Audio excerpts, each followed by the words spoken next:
Hey everyone, welcome back. If you loved Night 1's chaos, get ready because Night 2 of SummerSlam 2025 cranked it up to 11.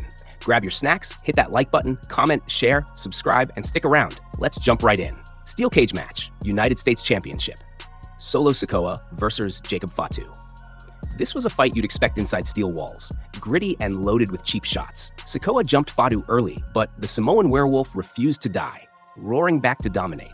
When Fatu seemed ready to finish it, the MFTs swarmed the cage like hyenas to bail Sikoa out.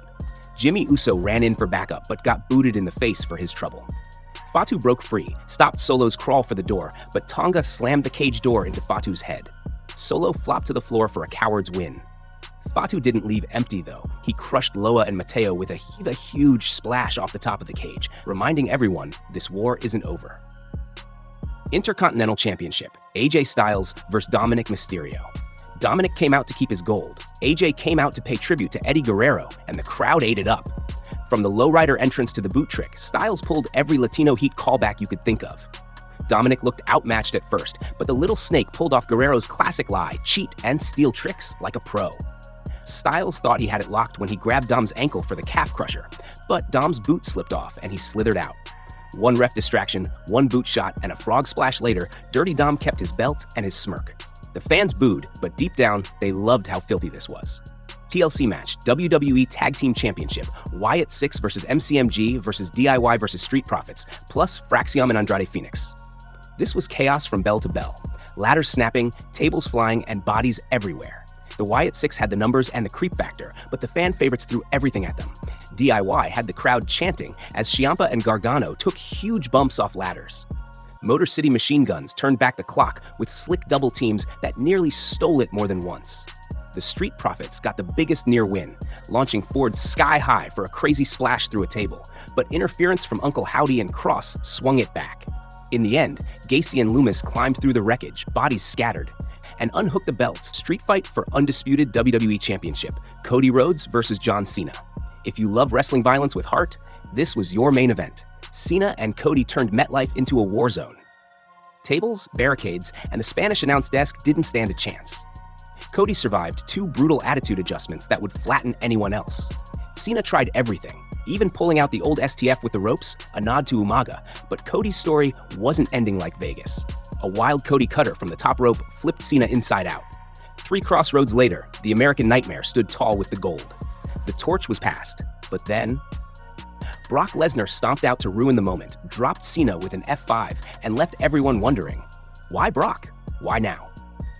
Now that we have recapped the show, let's look into the UP Cody's redemption arc. This was pro wrestling storytelling done right. The grit, the callbacks, the raw emotion. Cody got his revenge for WrestleMania, and the crowd roared. Cena passing the torch was classy and gave fans a payoff they'll remember for years. Dirty Dom embracing Latino heat. Dominic channeling Eddie Guerrero was gold. The lowrider, the cheating, the grin after winning dirty. He's finally making that IC title run interesting. Little details like the boot gag made it memorable. Fatu's top cage splash, Solo escaped like a rat, but Fatu made sure fans went home buzzing. That splash off the top was wild, reckless, and exactly the chaos fans want from this bloodline war. Fatu looked like a beast, even in defeat. The down Solo Sikoa's sneak wins. It's old. Solo has the look, but every match is the same. Cheap shots, family help, cowardly escapes. Let the man fight his own battles or it'll get stale fast. Fatu deserves better than playing stepping stone. Lesnar's return.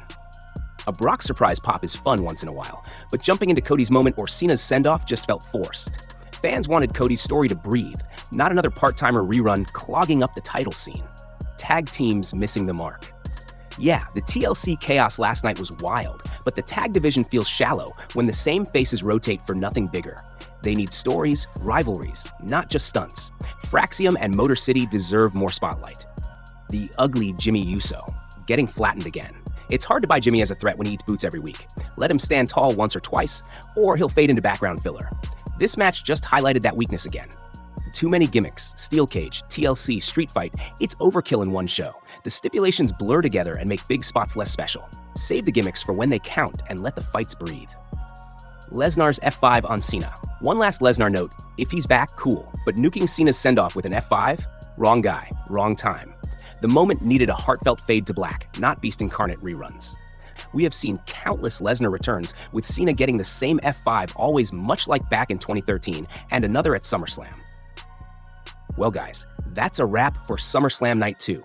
Pure mayhem, storytelling highs, and some head scratchers too. Cody stands tall, Dom slithers off with gold, and Brock's shadow looms again. If you enjoyed this breakdown, smash that like, share it with your wrestling buddies, and tell me your biggest up, down, and ugly in the comments. Till then, take care, and until next time, keep it locked, keep it loud, and keep loving wrestling.